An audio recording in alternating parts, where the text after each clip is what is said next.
let's get to the news of the week here. CJ Barnett, who bridged the Jim Tressel Urban Meyer era at defensive back, has been added as Director of Player Development. And we got questions coming in that we want to address. The Rod Farva asking in particular about Paul Rhoads, of course, Iowa State head coach at one point as a defensive analyst, Steve. So in addition to the job titles, has anything been communicated that would give us a little bit more insight into what we can expect out of those two gentlemen? Well, CJ Barnett, he's going to have more of an off the field role, certainly. He replaces Ryan Stamper.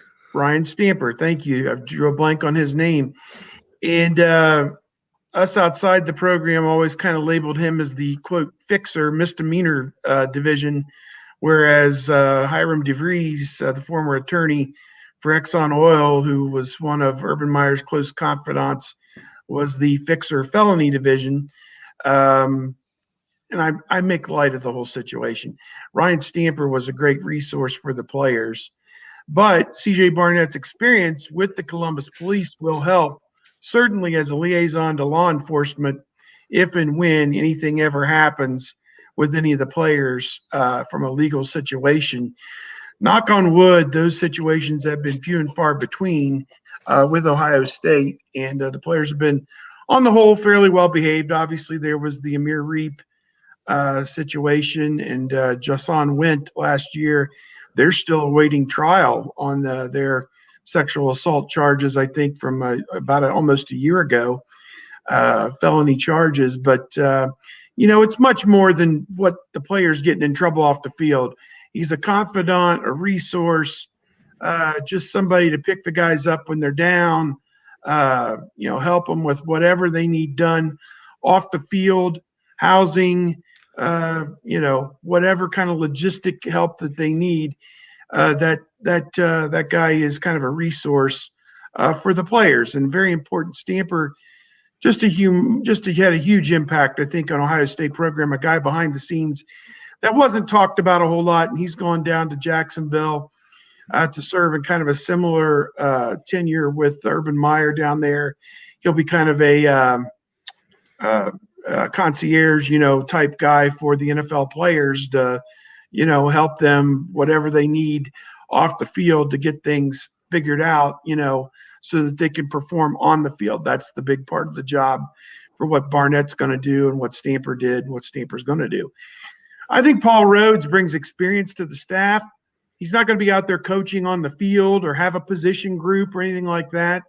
He'll be studying. He'll be doing the kind of self-study that you need, and ask questions of the defensive staff and say, okay, this looks good. Why aren't we trying this? Or have you considered that? What about this player here?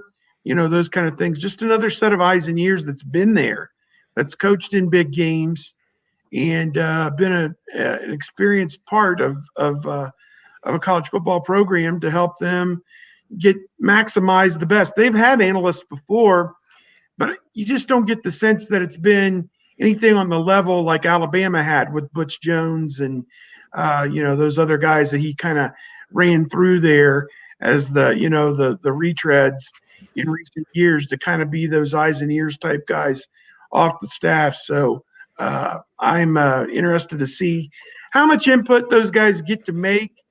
And are these guys just coordinators in waiting or position coaches in waiting, waiting to take over a job when somebody like an Al Washington, let's say, gets plucked off to go somewhere else? Thankfully, that didn't happen for Ohio State this week. But to have more experienced guys in your building makes them available if and when something like that comes up. Yeah, sometimes those guys in the building turn out to be Bill Davis, and sometimes they turn out to be Brian Hartline. You just never know. One of the other things that CJ Barnett is going to be doing, like Stamper did, was the Real Life Wednesdays, helping out with that, getting the job fair going, and life outside of football, that sort of thing as well. Because not everybody's going pro in football, as we know, as the saying goes. Some go pro in other things, but the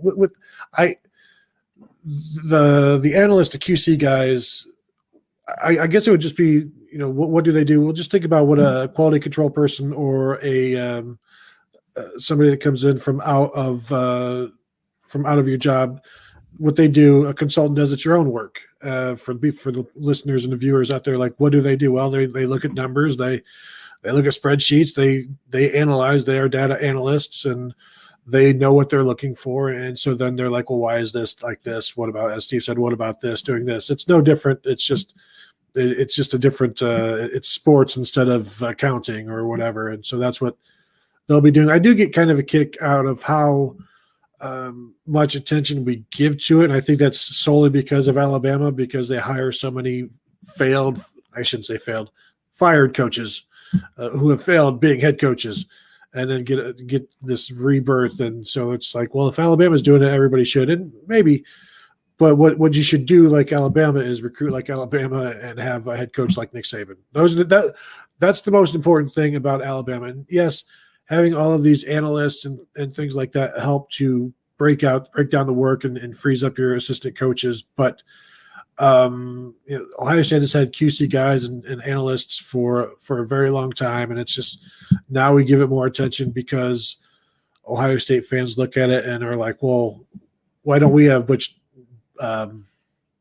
Jones? And it's like, well, do you really want Butch Jones? Is that what you really want, Butch Jones? Or is it just the fact that Alabama is bringing in head coaches and maybe you don't care who it is, just bring in head coaches? And so, you get Paul Rhoads, who was a head coach 3 or 4 or 5, 6 years ago at Iowa State for a good handful of years. But it's good to have experienced eyes to look at all of this stuff and self-scout. I don't know whether that's the end-all be-all of how successful your program is going to be, though.